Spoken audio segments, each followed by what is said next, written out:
Hello, great and bountiful YouTube empire. This is where the fun begins. I'm sure many of you have been waiting for this. It's finally time for me to address the elephant in the room, and I don't mean Varuta. The existence of Termina.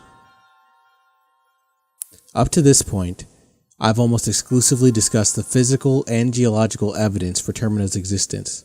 However, there are several other factors regarding Termina's existence that need to be addressed before this theory can truly hold water past simply being a developer nod, albeit a very large scale and meticulously detailed developer nod. When I originally wrote this theory, my understanding of the true nature of the land of Termina was incomplete. At the time, I knew just about everything there was to really know. But with the advent of the Legend of Zelda Encyclopedia, that's changed. So here are the problems with my theory as it stands now, or rather, here's what I need to find a reasonable explanation for before I can pose this as a true theory and undebunk it. According to the Zelda Encyclopedia, when the Skull Kid steals Majora's Mask from the Happy Mask salesman, the combination of the Skull Kid's burdened heart and the evil magic of the mask transform the world into the land of Termina. Termina is a parallel world influenced by Majora's ancient tribe. This land is inhabited by races and individuals similar to those found in Hyrule, which were constructed from the Skull Kid's memories and illusions. The world is different and twisted with its mechanical advancements and the sinister moon watching over everything. The Skull Kid once lived in Hyrule and claims he learned songs from someone resembling Sari of the Kokiri tribe.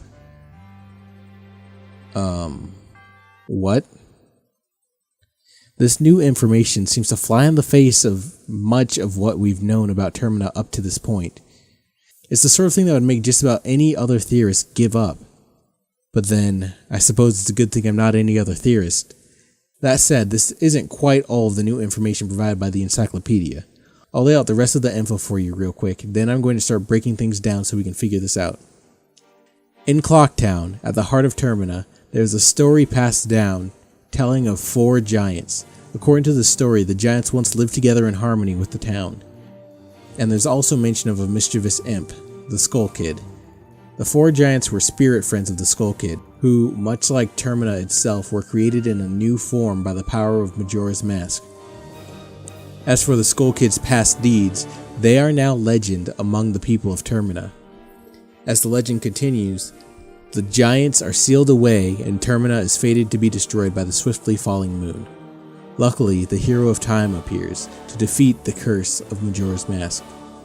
While the hero's pure heart allows the world of Termina to momentarily revel in its salvation, as soon as he departs, that world ceases to exist. Having learned his lesson, the Skull Kid makes amends with his friends, the giants, and thus the world in his heart also finds peace and is able to greet the dawn of a new day. What? So, here's what we can surmise from this information. 1.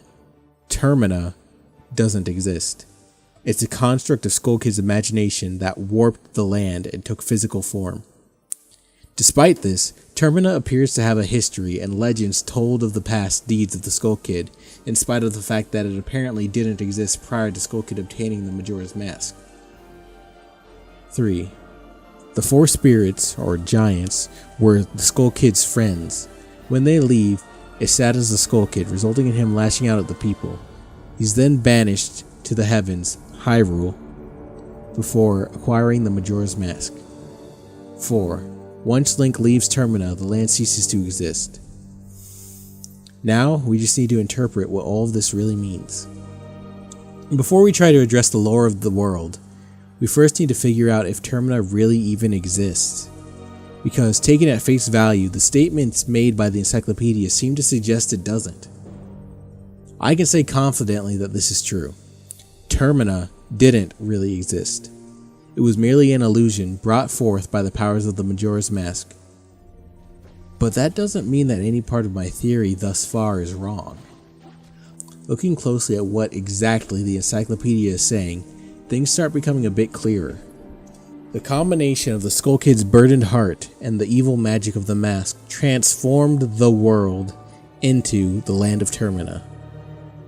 But now we have to ask ourselves, what world? Hyrule? Maybe, but if it was Hyrule, why be so vague about it? Termina is later stated to be a parallel world influenced by Majora's ancient tribe. I suppose you could argue that still could just be Hyrule, but it really doesn't seem like it. And it wouldn't explain how the Skull Kid could have been banished into Hyrule after causing a ruckus in what we thought was Termina. So what gives? Was the Skull Kid kicked out of his own imaginary world? I guess it's in the realm of possibility, but it really doesn't seem likely. Especially when you consider that all of this presumably happened before he even obtained the Majora's Mask that allegedly created Termina. With that in mind, I can only come to one conclusion. Termina really existed. At least, the land did. But it wasn't Termina. For the sake of this theory, I'm going to go ahead and refer to this pre-Termina land as Lowtopia, to kind of riff off of a link between Worlds' Lowrule and the Triforce Heroes' Hytopia. Also, it's worth noting that both the game itself and the encyclopedia seem to use a very loose definition of the word world, as the land of Termina itself is often described as being made of 4 worlds, rather than saying something like 4 kingdoms or lands, or probably most accurately, provinces. Okay, so let's say Lowtopia existed. Then what? Well, I think Lowtopia may just be where the Skull Kid's history with Termina comes from. Here's what we know. In Majora's Mask, we learn the legends of the Skull Kid both through in-game flashbacks as well as the stories told by Anju's grandmother. Anju's grandmother tells 2 stories, one about the Carnival of Time, Termina's annual celebration, and one about the 4 giants. These tales read as follows. Each year, the season of harmony begins when the sun and moon are in alignment. Paying homage to the way that both nature and time are tirelessly in the process of progressing, the Carnival of Time is when the peoples of the 4 worlds celebrate that harmony and request fruitfulness for the next year. For ages, people have worn masks resembling the giants who are the gods of the 4 worlds. Now, it has become a custom for each person to bring a handmade mask to the Carnival of Time. It is said that if a couple united on that day of the festival and dedicated a mask as a sign of their union, it would bring luck. The centerpiece of the carnival is the clock tower, and on the eve of all the festivities, the doors to its roof are opened. From atop the clock tower roof, a ceremony to call the gods is held, and an ancient song is sung.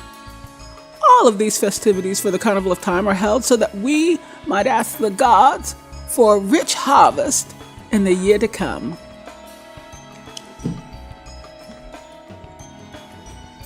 This tales from long ago, when all the people weren't separated into 4 worlds like they are now.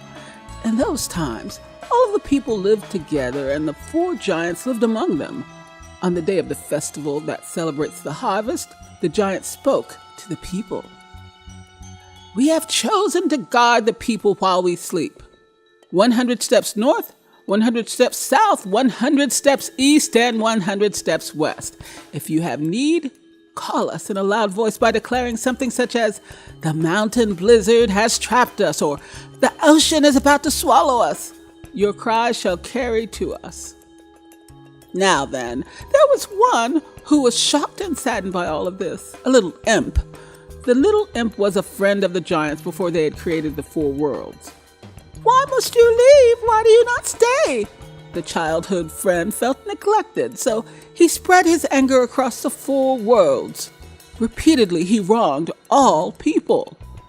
Overwhelmed by misfortune, the people sang the song of prayer to the giants who lived in each of the 4 compass directions. The giants heard their cry and responded with a roar. "Oh, imp! Oh, imp! We are the protectors of the people. You have caused the people pain. Oh, imp, leave these 4 worlds. Otherwise, we shall tear you apart." The imp was frightened and saddened. He had lost his old friends. The emperor turned to the heavens, and harmony was restored to the four worlds. And the people rejoiced, and they worshipped the giants of the four worlds like gods. And they lived happily ever after. Well, I'm not sure I'd say ever after. It's heavily implied that the heavens is Hyrule, which not only tells us that Lotopia likely can't have been a warped Hyrule, but it also gives us a bit of a timeline to work with. To sum it up, the Skull Kid once traveled between Hyrule and Lotopia, likely using the same, if not a similar route, to the one found in Majora's Mask. For reasons I'll get into soon, it's unclear whether or not the giants were actually from Lotopia, or if they, like the Skull Kid, originated from Hyrule. What is clear is that the Skull Kid had been childhood friends with the giants. When the giants left, the Skull Kid lashed out and was banished back into Hyrule, which we can assume is where we met him during the events of Ocarina of Time. It's during this time that Link teaches the Skull Kid songs and sells to him the Skull Mask. It's worth noting that the Skull Kid liked the Skull Mask because it makes him look tougher. Following this, likely after the events of Ocarina of Time, the Skull Kid attacks the Happy Mask Salesman, stealing the Majora's Mask. A moment ago, I mentioned there was a reason it was unclear whether the giants originated from Lotopia or from Hyrule. And that's because of what happens next, once the Skull Kid gets a hold of the Majora's Mask. Let's go back to some of the more confusing comments from the encyclopedia passages. The combination of the Skull Kid's burdened heart and the Majora's Mask transformed the world into the land of Termina. This land is inhabited by races and individuals similar to those found in Hyrule, which were constructed from the Skull Kid's memories and illusions. The four giants, much like Termina itself, were created in a new form by the power of Majora's Mask. So with all of this new context in mind, we can finally come to understand what these lines really mean. After the Skull Kid obtained the Majora's Mask, he returned to Lotopia, and it became twisted and warped, and its history was essentially rewritten by the dark powers of the mask. The Skull Kid's spirit friends became the four giants residing over the four worlds. The Skull Kid's past deeds became legends, and Lotopia's inhabitants became the parallel counterparts we see in Majora's Mask. Lotopia was transformed into the parallel world known as Termina. With power like that, it's no wonder the Majora tribe was banished. So, once all is said and done, and Link defeats the Majora's Mask and leaves Termina, the land of Termina literally ceases to exist. It shouldn't have existed in the first place. And by defeating the mask, Link restores Lotopia back to how it was before it became Termina. Once Link saved the land, Lotopia became a land protected by the goddesses watching over Hyrule, as Hyrule Kingdom's borders expanded. Thus, the Hebrew region was born. Right?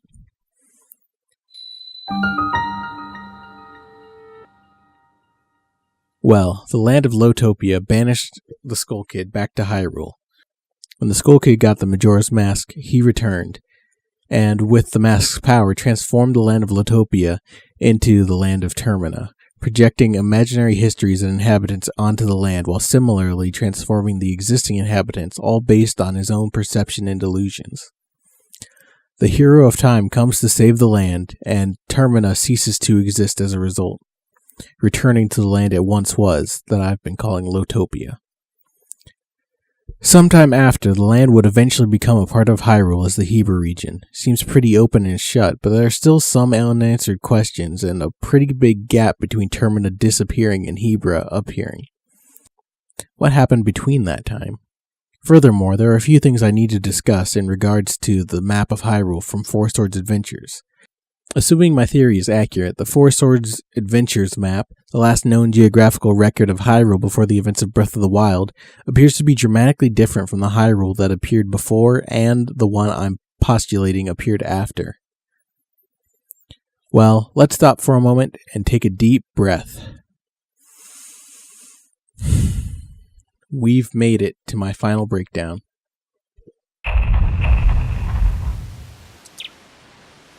Here's what all I believe happened, resulting in Termina's presence in Breath of the Wild.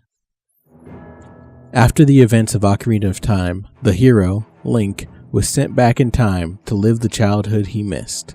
Upon reawakening as a child in the Temple of Time, Link would make his way back to meet with Princess Zelda, warning her and the royal family about Ganondorf's evil intentions, preventing him from taking control of Hyrule.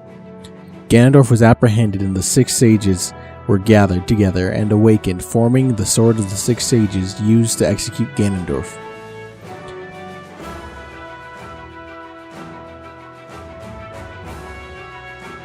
But things didn't go entirely as planned. By some divine prank, Ganondorf had already obtained the Triforce of Power, an unexpected anomaly resulting from Link's time travel, with Link and Zelda also having acquired their respective pieces of the Triforce. With this power, Ganondorf kills Water Sage Ruto before the remaining sages seal him away in the Twilight Realm.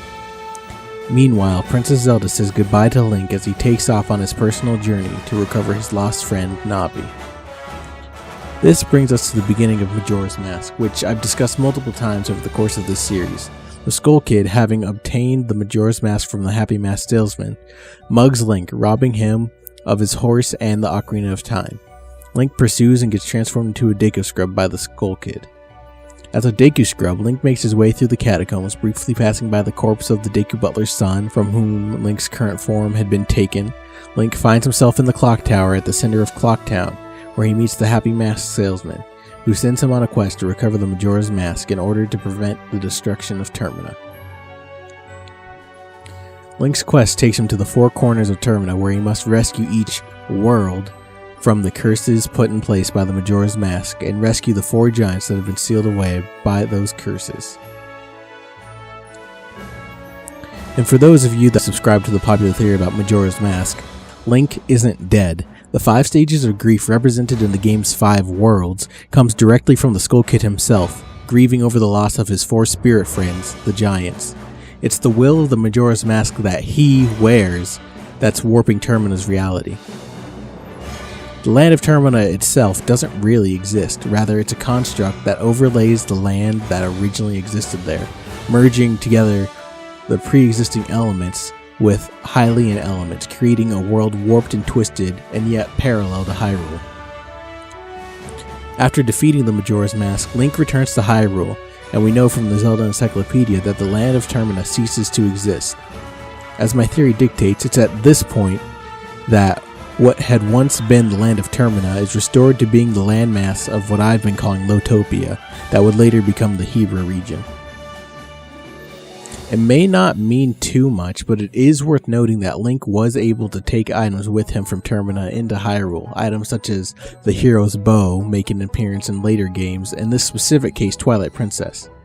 This suggests that although Termina didn't technically exist, it still had a physicality to its nature. It wasn't some kind of fever dream like with Link's awakening. From here, it's unclear what events transpire. Link returns to Hyrule and helps to usher in an era of peace and prosperity among all the races of Hyrule. Given the difference in the armor worn by the hero's Shade and Twilight Princess, it's implied that Link did return to the royal family, where he became a Knight of Hyrule. Looking at other evidence from Twilight Princess, we can surmise that in the wake of the death of his fiancée, Princess Ruto, Link would settle down with Milan from Lon Lon Ranch, perhaps the only potential romantic interest in the hero of Time's life, who did not inherit the divine duties of a sage. Also, he already has her father's support. But aside from the simple suggestion, we can come to this conclusion from the state we find the hero of Twilight in Twilight Princess.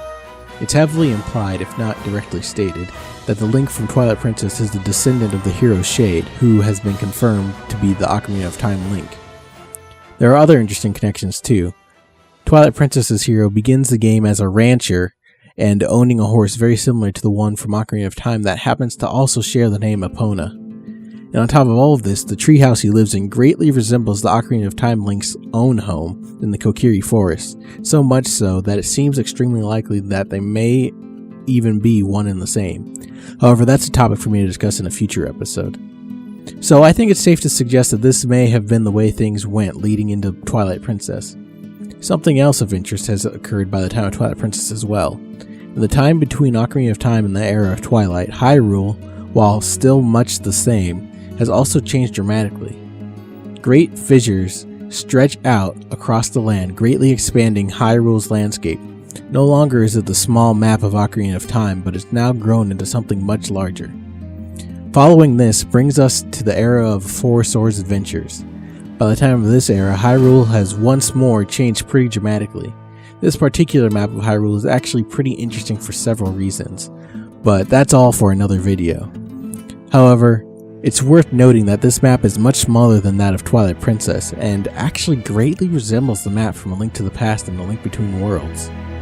Furthermore, no longer is Hyrule surrounded by the mountain ranges on its border in Twilight Princess, but now the map is surrounded by water. Hyrule has become an island. At first, this might be something that seems a bit trivial, but it actually has huge implications. You see, the Hyrule and Four Swords Adventures isn't just surrounded by water, it's being filled in by water. Evident by the fact that obviously the previous incarnation of Hyrule was landlocked, it's clear that by the time of Four Swords Adventures, Hyrule is in the early stages of being flooded. This of course brings to mind a certain era where a certain hero obtained a certain magical conductor's baton and sailed across a great sea. And look at some of the design elements and enemies used in this game. Obviously, it's more of a situation where they chose to reuse assets to save on time, but still it only helps to compound on the implications. A theory I've only hinted at, and one that's alluded to in the Zelda Encyclopedia, is the idea of parallel timelines. Essentially, it's the idea that similar or parallel events occur in each of the timelines. For example, the Zelda Encyclopedia brings up a comparison between Link's Awakening and Phantom Hourglass, suggesting that they are parallel eras, with similar events happening at similar times after the defeat of revived Ganon. Both games involve an alternate version of reality. In Link's Awakening, it's Koholint Island, a world that exists in the dream of a great whale-like deity known as the Windfish. Link has to save the Windfish from a parasitic monster known as the Dream-Eating Nightmare. In Phantom Hourglass, it's in the mysterious world of the Ocean King, seeming to exist inside a ghost ship. Here, Link must save the Ocean King, a great whale deity, from a parasitic monster that consumes life force known as Bellum. With all of this in mind, I'd like to draw your attention to one of the more interesting potential holes in my theory about Breath of the Wild taking place in the child timeline. In my very first video, I noted that I consider the DLC clothing to be canon, maybe excluding the Xenoblade stuff. I don't really know how I feel about that. I noted that items firmly existing in the child timeline were very clear and direct about what they were and where they came from, such as Midna's helmet, Xant's helmet, and the Majora's mask. While things from eras not officially present in the timeline are vague, like the Phantom Armor from Phantom Hourglass and Spirit Tracks. Well, here's the thing. Taking this idea to be true, it creates a bit of a hole, and even if it didn't, there's another element that is indisputably canon that people have tried to point out as evidence for the adult timeline. Of course, I'm talking about the existence of the Tunic of the Wind, the Island Lobster Shirt, and Rock Salt, all of which allude to the Great Sea from Wind Waker, with the Tunic and Lobster Shirt directly referencing the Hero of Winds. While I'm at it, I may as well toss back in the existence of the Rito, and add to it the existence of the Koroks, who, like the Rito, evolved as a direct result of the Great Sea. An interesting hole in my theory to be sure, but even to my own surprise, when I started to dig a little deeper, it isn't. Before looking into it, I kinda just shrugged some of this stuff away, putting it alongside the Phantom Armor set in my parallel timeline theory that I used as basically a catch-all for elements from other games that found their way into Breath of the Wild. If anyone asked about, hey, if it's the child timeline, why is the Wind Waker Link's shirt there? I could just say, well, that event must have happened at some point in the child timeline, just in a different way from what we saw in the other timeline. It was kinda iffy, but it couldn't necessarily be disputed, besides just saying, no, that's not a thing, with neither side of the argument really having much evidence. But now I do. And now, with the Zelda Encyclopedia seeming to hint that there are parallels between timelines too, All of these references to Wind Waker led people to believe that Breath of the Wild had to take place in the adult timeline, but shockingly, I found an answer to this and many other questions I had in Four Swords Adventures. I wouldn't say Four Swords Adventures is parallel to Wind Waker, but on the child timeline. Really, it seems more parallel to A Link to the Past. What I do think is that Four Swords Adventures is the precursor to the child timeline's Wind Waker parallel event. The flooding of Hyrule has already begun, likely from natural causes rather than the divine intervention of the goddesses. Though, who's to say that wasn't a natural occurrence too? The encyclopedia says the Zora evolved because they couldn't survive in the unnatural properties of the sea, but maybe it really was just salt water. And we can see Ganon summoning new creatures, many of which are identical to the ones that appeared in the Wind Waker. I think it stands to reason that sometime after the events of Four Swords Adventures, Hyrule was indeed flooded, much like how it had been in the Wind Waker. The Great Sea caused the Koroks to evolve, and much like in Wind Waker, they began their mission of planting seeds to dry out the Great Sea.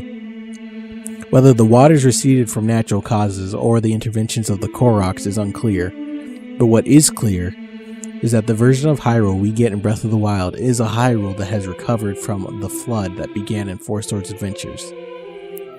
It certainly would explain why the oceans of the Zora Cape magically dried up. Well, that's one map mystery down, and we've got several more to go.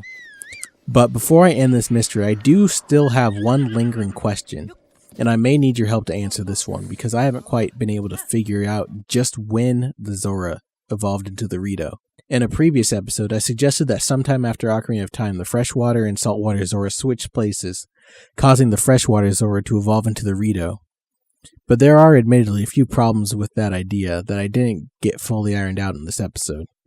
First, even with this theory in place, given the fact that a parallel event to the Wind Waker Great Flood occurred, it would seem to make sense that the Zora would have evolved during this event, especially considering the Rito haven't even showed up until Breath of the Wild. Except they did. Do you remember the era of peace and prosperity I mentioned that was ushered in presumably by the Hero of Time? Well, there's a frieze depicting this era that appears all across Hyrule Castletown in Twilight Princess HD. Here we see Link, presumably the Hero of Time, interacting with each of the races in Hyrule. The Goron, Hylians, Zora, even the Uku. But there's a fifth race that shows up as well, the Rito. The fact that this frieze appears in Twilight Princess, it seems to suggest that the Rito were around prior to that game. This is actually the reason why I posited they came about just after Ocarina of Time rather than suggesting it happened later. It could also be possible that perhaps the Rito already existed, even prior to Ocarina of Time, possibly residing in the Lotopian version of Zora's Cape before the Skull Kid came in with the Majora's Mask and transformed them back into Zora when he twisted the world into Termina. But given the design elements I mentioned in the Zora's Domain in Breath of the Wild, it seems more likely to me that they switched places with the freshwater Zora. Although I did find another instance of the iconic fish design in Skyward Sword. That said, I haven't quite deciphered what its presence could mean for my theory.